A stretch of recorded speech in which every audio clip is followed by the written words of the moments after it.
Ce programme vous est proposé par Sansa Studio en partenariat avec Skywood, la solution innovante et durable.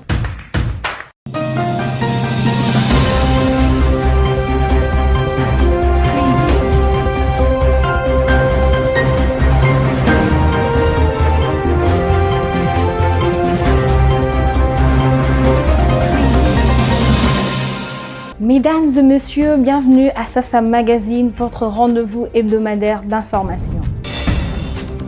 À suivre dans ces magazines, cris d'alarme des usagers de la route et la voie ferrée Kananga-Ilebo, en passant par Demba, coupé par des érosions. En dépit de conséquences enregistrées actuellement, ils en appellent à l'intervention urgente des autorités, question d'éviter le pire. Sasa Magazine. Les développements de partenariat, c'est sous ces termes que s'est tenu le séminaire préparatoire à la conférence annuelle du Cercle de réflexion et d'échange de dirigeants des administrations fiscales. Votre magazine de ce jour s'ouvre par ces SOS des usagers de la route Kananga-Ilebo, en passant par les territoires des Demba au Kasaï central, dont l'état se détériore au jour le jour.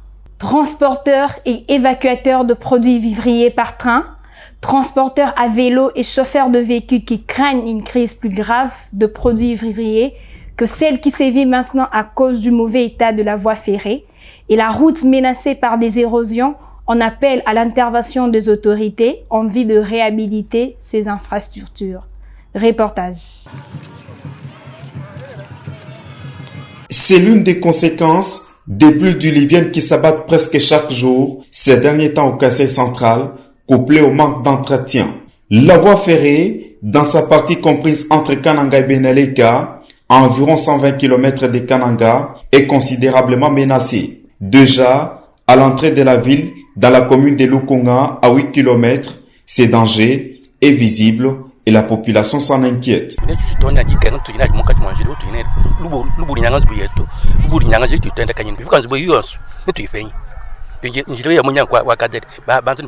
Situation similaire sur le même tronçon à Chibungu, à environ 35 km de Kananga.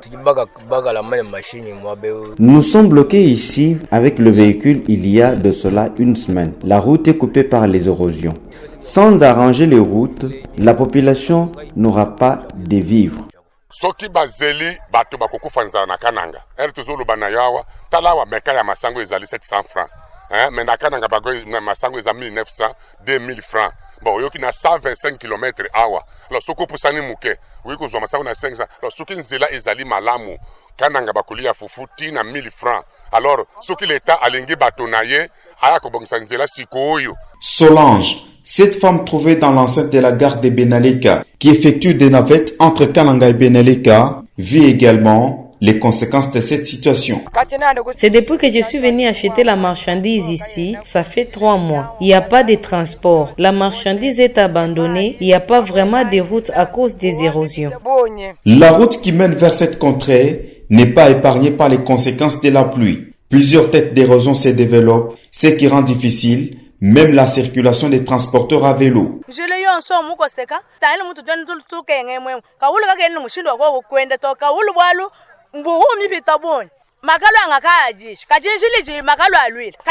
Une intervention urgente éviterait les pires. Et les paniers de la ménagère kanangaise payent le frais de conséquences de ces mauvais états de ces infrastructures.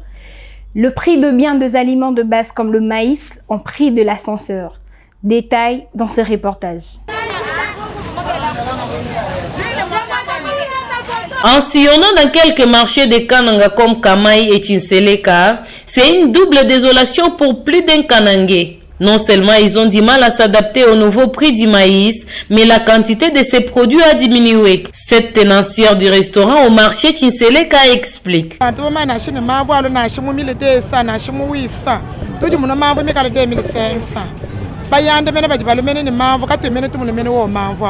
Pour le président du comité des acheteurs et évacuateurs des produits agricoles au Kasaï central, Georges Moukenge, il s'agit d'une perturbation due à la détérioration de la voie ferrée. Que les stocks étaient en train de terminer et qu'il y a eu un fait qui s'est ajouté, c'était quoi?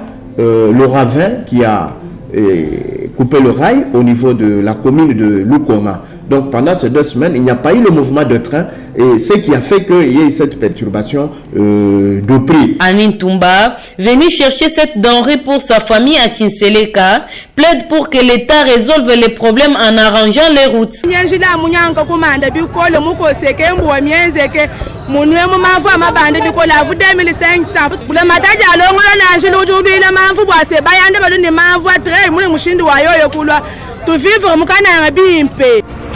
Skywood, la solution innovante et durable.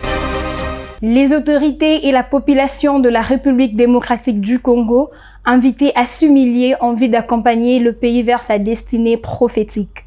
Une exhortation du représentant de l'Église de l'époque en RDC, faite à partir des Kananga où il séjourne en mission évangélique.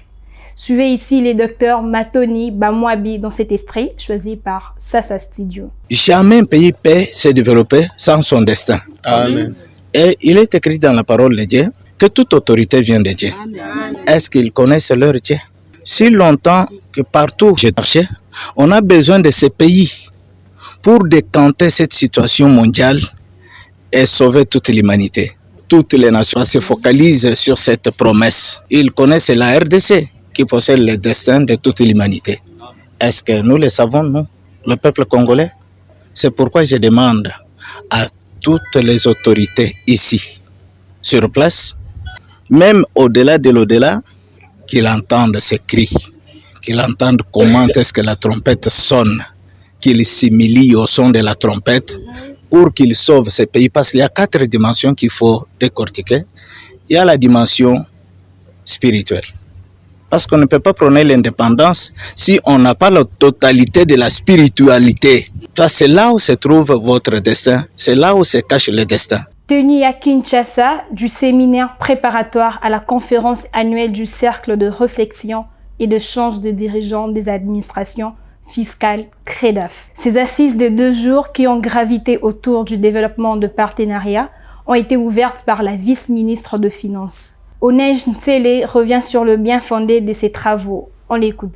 Je crois fermement que ce séminaire est une occasion propice d'examiner, à travers les échanges et le partage d'expériences qu'elle favorise, la problématique que pose la collecte ou l'acquisition des données, notamment sur les partenariats effectifs et ou potentiels avec notamment les autres administrations, les organismes sociaux, les banques et établissements financiers, les provinces et les collectivités locales. Les recommandations qui sortiront de ce séminaire sont très attendues par le ministère des Finances de la République démocratique du Congo.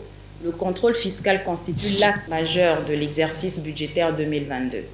Je suis convaincue que vos expériences respectives et la dynamique du travail qui se déclenchera pendant ces 2 jours permettront de produire un travail de qualité profitable à tous les participants ainsi qu'à nos administrations fiscales respectives. Tout en vous réitérant mes vœux de plein succès et un agréable séjour en RDC, je déclare ouverts les travaux du séminaire préparatoire à la conférence annuelle du Cercle de réflexion et d'échange des dirigeants des administrations fiscales en sigle CREDAF sous le thème le développement des partenariats. Je vous remercie.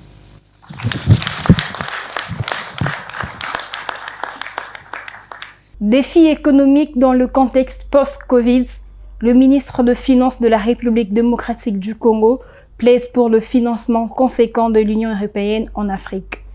Nicolas Kazadi a fait ses plaidoyers lors de sa participation au forum Europe-Afrique, tenu dans la ville de Marseille, en France. À travers son intervention intitulée « Vers une économie à 3.0 », Nicolas Kazadi a souligné les efforts fournis par le pays pour se placer dans la phase du changement, ce qui a permis l'amélioration de ses relations avec les institutions financières internationales. Ces efforts ont besoin d'être appuyés pour relever divers défis, a-t-il martelé. Ce qu'il faut, c'est bien entendu sortir du primaire.